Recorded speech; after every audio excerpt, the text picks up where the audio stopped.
Welcome to Diamonds Are Forever Special Edition DVD. Please activate your navigation system now.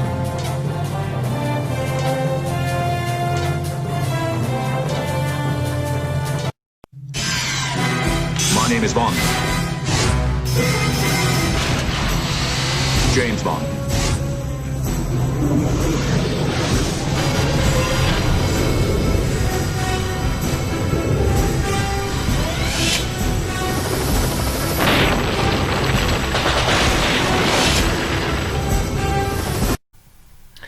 Hey Bond fans, welcome back to the D-WIZZLE podcast. This is episode 41. To those of you who are viewing my channel for the first time, hello there. This is a channel talking about all the things in the world of movies in podcast form. So, if you love talking about film and enjoy what I do, go ahead and hit that thumbs up and subscribe to the channel. We're on the road to 100 subscribers, so go ahead and hit that subscribe button, hit the bell to be notified on future videos I'll be doing. But today we'll be continuing on in the James Bond 007 franchise. We're talking about all 24 James Bond movies leading up to the 25th James Bond film, No Time to Die, which is scheduled to come out this November. We've already talked about the first 6 installments of the Bond series, from Dr. No to On Her Majesty's Secret Service. So if you guys want to check out my thoughts on the previous 6 movies, I'll leave a link in the description below to my playlist called James Bond 007. You guys can check out my thoughts on the previous movies. But today we'll be talking about the 7th installment of the James Bond series, and the final performance of Sean Connery as James Bond. We'll be talking about Diamonds Are Forever. Forever. Forever. Forever. Well, let's not waste any more time. Go ahead and hit that gun barrel. Activate defenses.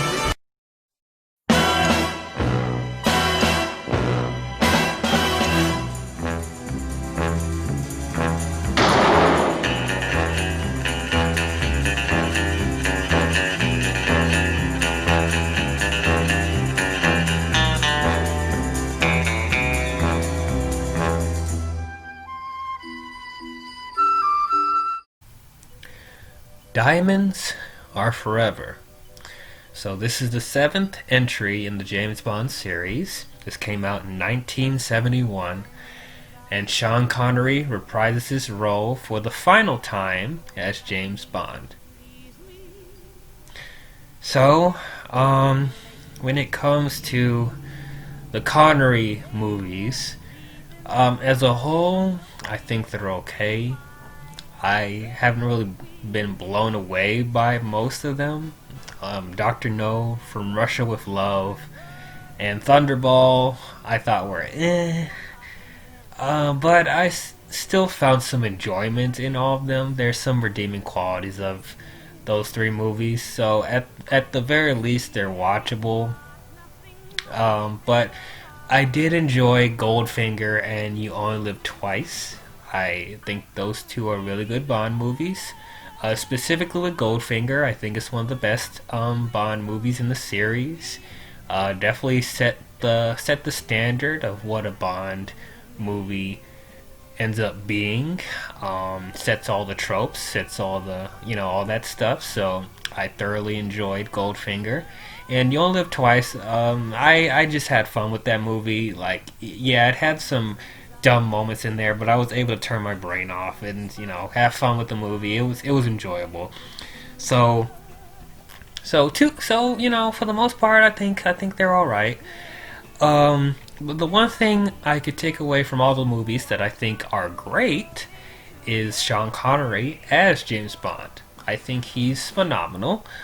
He's one of the best Bonds in the series. He definitely helped make the James Bond character iconic. So, if anything, I could walk out of all of these movies saying that Sean Connery, well, almost all of these movies, I could say that Sean Connery is great, and I will watch him. I will watch him anytime as James Bond. I think he's great. So he's done 5 movies up until this point, and Sean Connery himself said that he wanted to move on from the character of James Bond, which I was okay with because he did 5 movies, and in all 5 movies I've enjoyed him. So of course I would understand if he wants to move on to new things and he doesn't want his career to be stale and make the Bond character stale, and he doesn't want to be only known for that. He wants to do other things. I completely understood that, because I got my Connery worth in the previous films. So I was 100% okay with another actor coming in to be James Bond. Hence we got George Lazenby. And I think he's a good James Bond, Like, he has a lot of potential. He's not on the level of Connery, but I felt like if he was given more than one movie as Bond, I think he would have molded into a really good Bond, and I could put him on the standard of the other actors that played Bond, But on Her Majesty's Secret Service as a whole, I think it's a really good Bond movie. And I think it's very underrated. Not a lot of people talk about On Her Majesty's Secret Service, and I think it's just as important as the more iconic Bond movies like Goldfinger and Casino Royale and GoldenEye and stuff like that. 'Cause I wish people were talking about that movie more. I really enjoyed On Her Majesty's Secret Service. So, unfortunately, they weren't able to get Lazenby to do a second Bond film, so they somehow got Connery to reprise his role one last time, and I really wish they didn't, because I don't like this movie. I don't. I was trying to hold it in. I really was, but no, I don't like this film. It's not good. While I didn't love the previous Connery films, I still found enjoyment in them. They're not horrible films. Like they had their redeeming qualities in them. But like this movie, this was a misfire to me. This was such a misfire. I don't know why they were forcing Connery to come back, and on top of that, the writing and material that's given with this movie is just so strange and to the left. It just didn't work for me. Like the characters weren't as interesting. The story didn't make any sense. The tone of this movie is too silly. I'm sorry, I couldn't deal. This movie's not good. This is the first Bond film in this series so far that I generally don't like. Yeah, just sorry. Diamonds Are Forever. No, it's not for me. So before we get into the details of this film, I guess we could talk about the pre-title sequence and the theme and that stuff. Instantly I knew that something was off with this film, with the pre-title sequence, because stuff was going so fast. Like, I didn't know what was happening. Like, we literally start with Bond beating up random people, asking people where's Blofeld and stuff like that, and then they tell him to meet this lady by the ocean, and she's in her bathing suit. I think she was tanning or something, and then Bond interrogates her by taking off her bra and choking her neck with the bra, and is like, where's Blofeld? And then while she's choking her, it's like, I can't hear. Can speak up? I can't hear you. I'm like, what is happening right now? Like, it just felt so off. I don't know what's happening. And then we cut to Blofeld's lair instantly, and you see that Blofeld's played by a different actor, like Charles Gray, the instructor from the time warp is Blofeld. Like, wait, what? Why? Like, Blofeld keeps changing actors every scene. I mean, every movie. Why is Blofeld's actor changing every movie? It's getting ridiculous at this point. First, they're hiding his face, and then he's bald with a scar on his right eye, and then he's bald again, but he doesn't have the scar on his eye, and now he's played by Charles Gray. What is going on right now? Why is Blofeld's actor changing all the time? It's just irritating me. And then the person they chose for Blofeld he didn't fit Blofeld. He's not Blofeld. Like, there's nothing about his character that resembles anything from Blofeld. Like, I don't know why they chose him to be this character. Like, and he's just... Now, I know people have their issues with Christoph Waltz as Blofeld Inspector, which we will get to in the future, but I'm sorry. I'll say up front, Charles Gray, to me, is the worst Blofeld of the series. I'm sorry. His stuff did not work at all. He was so ridiculous. He was so silly. He felt like a different person. If that was what they were trying to go for in the script, okay, like they meant to do that, like he's, Blofeld went through some plastic surgery to make him act like a different person, or seem like a different person so he doesn't get discovered right away. Sure, I can go with that, but they're trying to make us believe that Charles Gray is the same person as the Blofeld you saw in Thunderball and From Russia with Love. He's the same Blofeld that was in You Only Live Twice, and the same Blofeld you saw on Her Majesty's Secret Service. No, I'm sorry, did not work. I don't want to get into too much of a tirade with him right now because I have stuff later on that I want to talk about with him. So I'll say up front, I don't like Charles Gray as Blofeld. It just did not work. But anyway, when we get to his lair, he's having these scientists like create clones of him for some reason, using his henchmen or minions and experimenting on them to make clones of him for some reason. Okay, sure. And somehow Bond is already in his lair in a disguise. We don't see how that happens, but we're just gonna go with it because he's James Bond.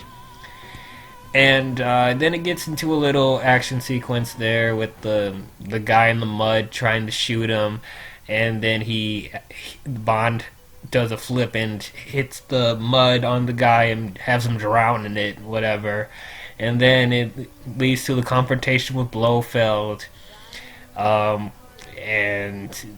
it's this really silly sequence of Bond throwing knives at one of the henchmen, and his reaction to dying is over the top. He's like, I'm like, what the hell's going on? And then Bond quickly gets rid of Blofeld in that bubbly mud that they were using. Like he drowns him in the mud and turns up the heat in the mud, and I guess he melts to death, or so we think, and that's the pre-title sequence. And I was so confused. I was so lost. I'm like, what just happened? And then we get into the pre-title sequence. Okay, before we get to the pre-title sequence, though, I'll talk about the gun barrel real quick, because there's one thing that I like about his gun barrel, that it had a nice kaleidoscope effect, like a diamond reflection on the gun barrel, so I thought that was pretty cool. It was similar to the gun barrel on Her Majesty's Secret Service had, because it also had a kaleidoscope effect, so I guess that was kind of cool. But anyway, get to the main title sequence. Let's say one of the few things one of the best things about this movie, sad to say, is on the theme. I like the theme. Diamonds Are Forever. It's a really good theme. Once again, sung by Shirley Bassey. I think she's the only singer that's done more than one theme in the Bond series. So that's pretty cool, because she's done Goldfinger, and she does Moonraker. So I think that's pretty cool. But anyway, yeah, I really like this song. And the sequence I thought was okay. It's fine. It's once again, it's not just the typical women in silhouettes. They try to be creative with the girls wearing diamonds, and transitions with the diamonds and the girls, whatever, in the shadows. So that was kind of cool. And they also used the cat, the white cat that Blofeld has in the sequence, which was kind of strange, but I guess it was kind of foreshadowing with what comes later on in the movie. But yeah, overall the sequence was okay, and I really like the theme. Like, the theme is one of the few things I like about this film. Okay, so let's get into the nitty gritty with this. Like, for one thing, let me just say that the title for this movie is stupid. I don't like the title of this movie. It's weird. Diamonds Are Forever. Like, that's not when I think of James Bond. Diamonds Are Forever doesn't really fit to me with Bond. Like, I know it's like the song's talking about, I don't need love, and diamonds are a girl's best friend. That's the thing. Like, that has nothing to do with anything in the movie, and this is a nitpick. I totally acknowledge that this is a nitpick, but like, it's just something. It just feels out of place. The title of this movie. It's just stupid. It's dumb. Like, the next Bond adventure, Diamonds Are Forever. Like, doesn't that sound cheesy to you? Like, I know that, like, the plot of the movie has to do with diamonds, but it's like, I don't know. I don't like the title of this movie. I don't. So I'll just start with that real up front. So talking about Sean Connery as James Bond. I don't feel like he was putting 100% effort in this film. Like, I didn't love him as much as I did with the previous 5 movies. I know people have their thoughts about, how he was in Thunderball and You Only Live Twice, but I still really enjoyed him in those movies. I didn't feel like he was, phoning it in like he was in this movie. Like, this one, I felt like he was phoning it in. It just didn't feel as inspired. It felt like it did feel like they were really trying to force him to come back because they didn't know what to do after George Lazenby. Talk about some stuff behind the scenes. I heard that it did take a lot for him to come back. Like, they had to promise him a certain amount of money to come back, and some producer credits, and some possible funding for other projects he wants to do in the future. So it was not easy to get him to come back. And as far as why we didn't get George Lazenby back was because I heard working with him on Her Majesty's Secret Service, he was difficult to work with.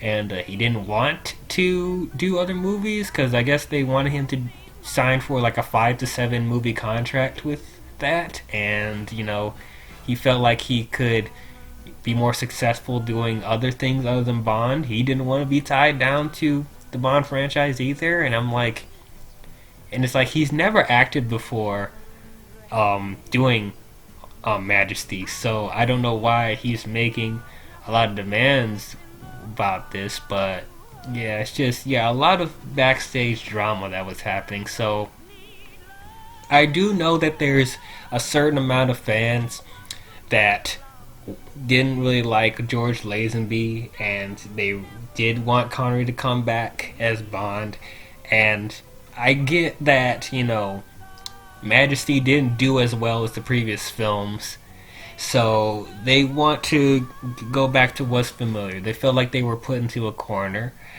So I get from a business and from a filmmaking standpoint, like they felt like they needed to get Connery back for one last movie. But here's the thing: I didn't want that.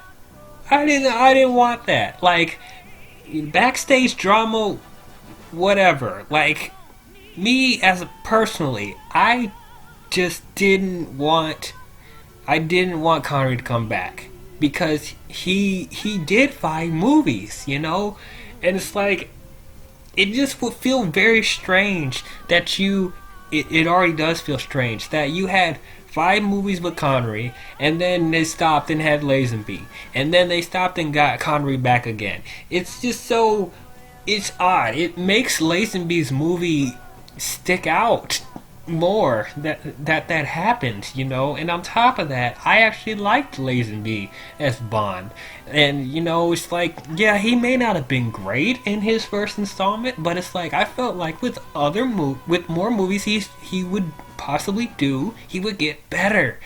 And then on top of that, Connery looks like he's aged.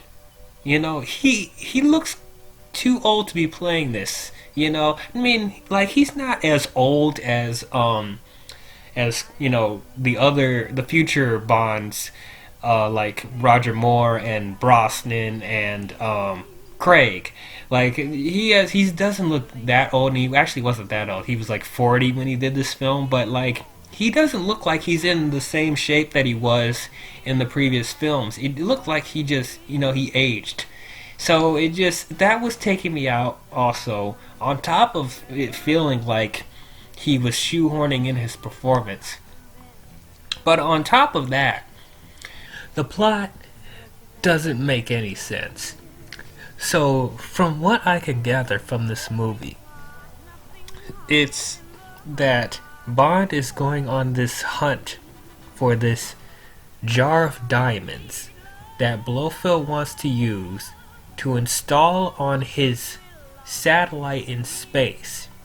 And those diamonds on that satellite is supposed to power a laser that Blofeld wants to use to destroy nuclear weapons all over the world. What? Look, I know this is James Bond and you have to suspend your disbelief, but that seems a little too out there for me.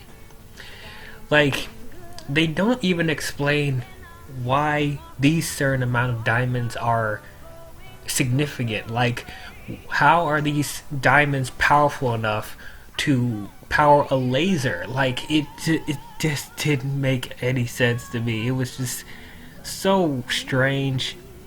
And then on top of that, the tone of this movie is a little too silly. Like, there are moments in this film that borderlines in parody, and like, this doesn't feel totally consistent with the previous movies. I mean, yes, the previous films had some humor in it, but it did take itself more seriously than this movie. And it doesn't help that Charles Gray's portrayal of Blofeld is so silly and over the top that I can't take him seriously as a villain. Why is Blofeld wearing a dress in this movie? Why the fuck is Blofeld wearing a dress? Oh yeah, so he can blend in so he doesn't get recognized in his own car? Why don't you just have tinted windows, you idiot? This is supposed to be the same Blofeld, right? Oh my fucking god, I can't believe this is happening. Why is this happening? And then there's huge logic gaps in this movie. Like, there's like sequence on top of a sequence on top of a sequence that just didn't make sense, or it just baffled my mind. Like, you have this ridiculous scene in a casino. Like, I literally had no idea what was going on in that scene. They literally linger on this casino for almost 10 minutes. Whereas, like, there's an elephant pulling a jackpot machine, and there's this really weird and creepy magic show where a magician turns a lady into a gorilla, and a bunch of children are watching, and then it just weirdly transitions into them going on this, trying to sneak into a facility where Bond and the main Bond girl of this movie, I'll talk about in a second, Tiffany, trying to get to this facility, and they're like trying to trick them at this gas station where Tiffany is distracting the guy that works in Blofeld's facility, and Bond's trying to sneak into the henchman's van so he could take him to the lair. And there's this guy, like, that's parked right behind the Minions van, and he doesn't see Bond trying to sneak into the van. Like, nobody tells the Minion that, hey, there's this random dude trying to sneak into your van. Okay, whatever.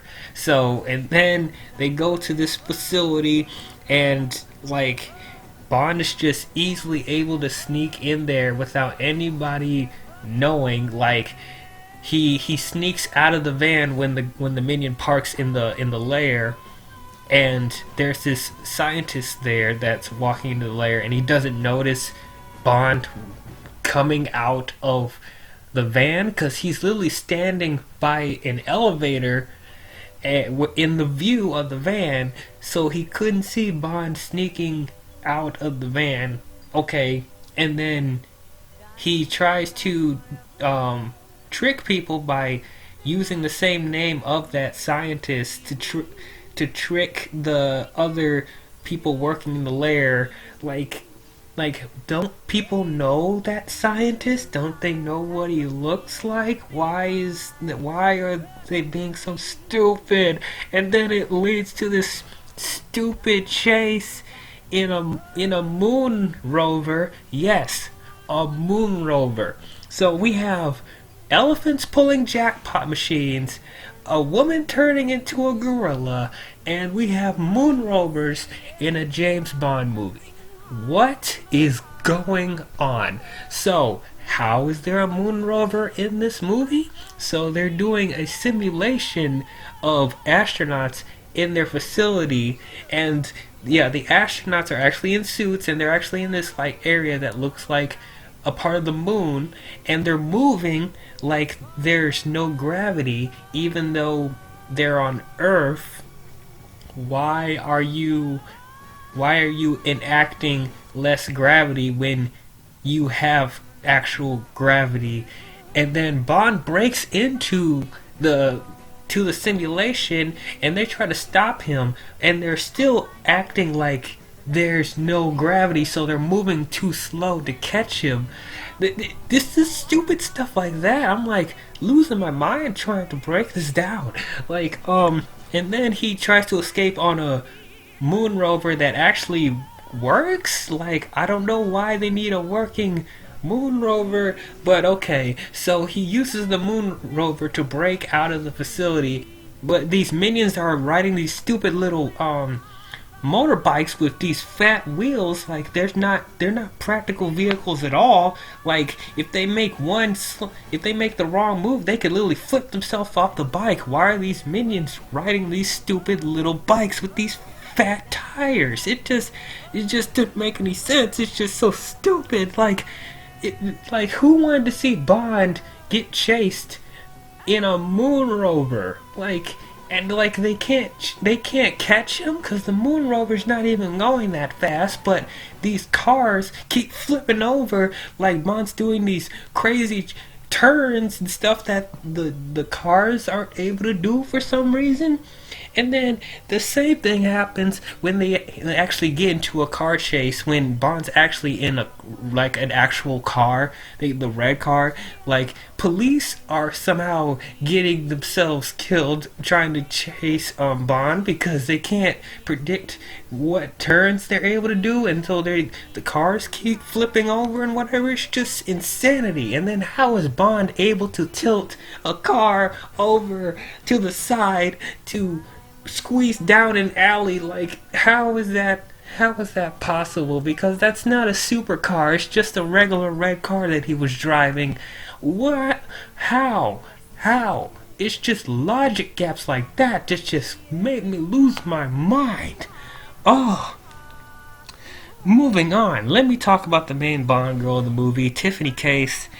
She's okay, whatever. Just not really that memorable, to be honest with you. Like, she was kind of acting dumb too, like, and being naive, because she doesn't know that, Bond's trying to disguise himself as a different person, and she has all this, like, she has all this technology and stuff to, like, fact check him. He actually takes his thumbprints and stuff and does a scan of him, but it's like none of that stuff could help her realize that Bond is pretending to be somebody else. Like, she's just so naive in this movie. She's not like flat out stupid, but it's like, it's just certain dumb plot points like that where I'm just like, okay, what is wrong with you, girl? Why can't you tell? This is why are you being so naive about this stuff? Like, but yeah, so Tiffany, I just didn't really care for as a Bond girl. It's like, she's not awful, she's not as bad as the Bond girl from Russia with Love, but I just didn't really care about her, really. And then there's this other girl called Plenty. Oh god, we're back to the dumb names. Plenty O'Toole, that Bond talks to in one scene, and then these henchmen, like, throw her out of a window, and like, what? And then she falls into a pool, and they didn't know that. So if the pool wasn't there, we would have gotten actual manslaughter to that degree. So let that process. If there was no pool down there, it would have been a much more gruesome movie. But yeah, so that's pretty much the bulk of her. She meets Bond at the casino, and then they're about to sleep with each other, but then she gets thrown out of a window. Okay, whatever. So as you see, I'm not liking this movie at all. Is there anything that I liked other than the theme of this movie? Like the main title song? Sure. Mr. Wint and Mr. Kidd. I thought they were really interesting. Once again, like, they don't feel like they fit in a Bond movie, but they were still interesting enough characters. Like, they were kind of strange and a bit over the top, but it wasn't taking me out as much as Blofeld. But, part of me wishes they were the main villains of this movie instead of Blofeld, because they were more interesting and they were different, and they weren't in the movie that much, really. They were, like, probably in 3 or 4 scenes, like, in the background. You don't even see them have an interaction with Blofeld. You don't even know if they're working with, if they're, they actually have, I mean, of course you can assume that they're working for Blofeld, because they, doing some deeds for them, but it's like there's no like actual, face-to-face interaction between Blofeld and Mr. Wint and Mr. Kidd.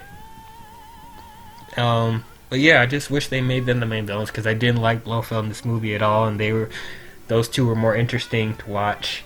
But yeah, I mean, they were all right, and there was a fight sequence with Bond and these two girls. I think they're called Bambi and Thumper. Like, okay, that's really random. You want to name your henchwomen after Disney characters? Sure, we'll go there.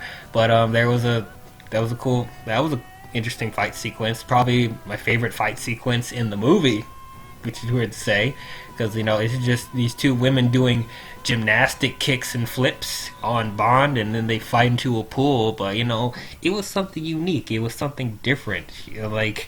And it was, it was kind of silly, but it's like, it was entertaining to watch, I guess. Like, I don't know. There's something unique about that fight sequence. Like, I haven't really seen that before in a Bond movie. So, you don't normally see Bond get into a fight with women. But, like, that was kind of creative. So, there, and, M's fine. And, Q was fine. Like, the only gadget I remember Bond giving him is like this thing to change his fingerprints so he doesn't get recognized. So that was alright, I guess. That's another thing. Like, there wasn't really like any like cool gadgets with this movie. It's pretty creative and useful for them to change the fingerprints, but I'm like, okay, that's it. That's the only thing that I can remember from that. I like the Moneypenny scene, because Bond hijacks a guy's car, and Moneypenny is disguising herself as an officer so he can escape with the car. And there was a nice exchange of Bond asking her, "Is there anything you want me to get from want me to bring back from where I'm going?" And she's like, "A diamond in a ring." And then Bond's like, "Would you settle for a tulip?" And then he drives away, and then Moneypenny's like, "Yes." So I thought that was a cute scene, so I like that. The final fight at Blofeld's lair was okay, I guess. I'll admit, there was one kind of funny scene with Blofeld, with him like when he's trying to escape, he's all like, "Nobody retreats," because like MI6 agents was like flooding the place, and then Blofeld's minions are trying to retreat, and then Blofeld's like, "Nobody retreats, no one retreats," and then he doesn't tell anybody, and he goes to his escape pod ship that's like I think it's like a boat, so he doesn't tell anybody, he just goes and escapes himself, so he lets his minions die, going into the dying from the casualties and stuff like that. So that was kind of funny, but it doesn't fit Blofeld though, so that's my only thing about it. But that's probably the one thing that I kind of liked about that. Was kind of funny, where it's like, "Nobody retreats, I will retreat." So like that was all right. Even like the final battle though wasn't really that interesting. Like, if you're comparing this with the final fight scene with in You Only Live Twice in Blofeld's lair, like, you actually had ninjas and stuff, so like, yeah, ninjas versus Blofeld's minions, so that was more interesting to watch, and the lair was cooler. So I can't really say that this holds a candle to the previous movies. Even on Her Majesty's Secret Service had better action set pieces. It's like they're better choreographed in this movie. Like the fight scenes and the set pieces and stuff, the choreography felt more silly and uninspired compared to like You Only Live Twice and on Her Majesty's Secret Service. So I don't know, I wasn't even blown away by that. And like, I didn't really buy the chemistry between Bond and Tiffany. Like, there wasn't really any there wasn't really any good exchanges with them, and I didn't buy them sleeping together randomly, so it's like I could care less about them working together for the first 3/4 of the movie trying to find these stupid diamonds. Like, that's just not interesting to me. And then even though I liked Mr. Wint and Mr. Kidd, like, it felt like their missions were separate from Blofeld's stuff. So, like, their stuff felt inconsequential until, like, the last scene in the movie when they actually attempt to kill Bond on the yacht. So, which I thought that was cool. That was a nice little fight scene there to end the movie. But yeah, I just didn't care for that. And then, why is Blofeld cloning himself? Like, what? How is that working? So it's like, does he actually turn random people into himself? Does he exchange his mind into other people? Like, what? How are they changing their voice? Like, they don't really explain how that works, and it's like, that doesn't really add to anything. And then, like, with him cloning himself and then him revealing that he actually wasn't dead later on in the movie, you're kind of like affecting the stakes from the pre-title sequence. Like, if you're going off of on Her Majesty's Secret Service, you know, because Bond's wife died, you're expecting some sort of revenge or closure from that. Regardless of how you feel about that movie overall, that was a very important part of Bond's character development, with his wife dying, and it's like the payoff for that wasn't there. It wasn't there. It's like, it almost felt like that never happened. So it's like that whole emotional investment in that is just gone. So that's one of the things that really pissed me off the most, is like, it's pretending that On Her Majesty's Secret Service never happened. You know, it's just another typical Bond movie that doesn't feel as interesting or as inspired as the previous 5 movies. It feels like a silly parody romp, like almost bordering on Austin Powers in certain moments. Maybe I'm being too hard on that. Maybe it's not that bad, but it's like, I was feeling that. This movie just felt too silly. I don't know why they want to end Connery's movies on this note. No, I would have rather had George Lazenby come back than this movie. I did not enjoy this film. It's just such a misfire on so many levels. The writing is stupid. The character development is stupid. The villain was stupid. Well, Blofeld was. I just didn't like this Blofeld. The Bond girl I didn't care about. Mr. Wint and Mr. Kidd I like, but wasn't in it enough. Action set pieces were uninspired. They just have random scenes going on that adds to nothing in the film. It's just, I did not enjoy this film. I'm sorry. I give Diamonds Are Forever, Forever, Forever, Forever a 4.3 out of 7. I did not like this film. Oh, sorry for the rant. I'm gonna be honest with you guys. It took me like three tries to get through this review, because every time I tried to stick with my notes and keep some sort of order, I would get angry talking about certain points that I didn't like, and you know, how stuff didn't make any sense. It just kept infuriating me. So I'm like, this was a tough watch.